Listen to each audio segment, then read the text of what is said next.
Tingaw dahil siya Ate Liras ni. Nya si Ate Liras gimingaw pod sa imo ha. Oh, Ngayon sa man si Ate Liras. ulit na. Ngayon siya kamuli na kuno siya. Oh, Nya very good kuno kaayo ka ingon ng teacher. oh. Kay nag Ingon ko na kong classmate. Ngayon sa man kasi mong classmate. Ingon ko. Nga. Kailan na ka ni Ate Liras? Nag-ingon ka si Marlit na pa. Ngayon wa pa. Oh, Nya ingon ta ka nga ipaila-ila ta ka. Nya Ate Liras.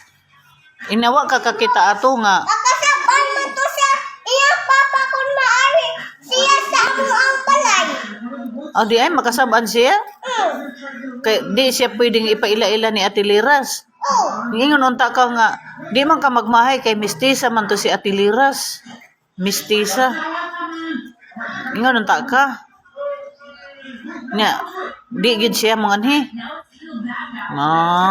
saban sa iyang papa. Kasabaan siya sa iyang papa. Mao di ay. Kung maari siya, budanan si Marlit sa iyang papa. Wala na. Oo.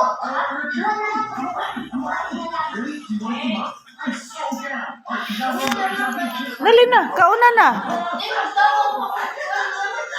O kaluoy ba?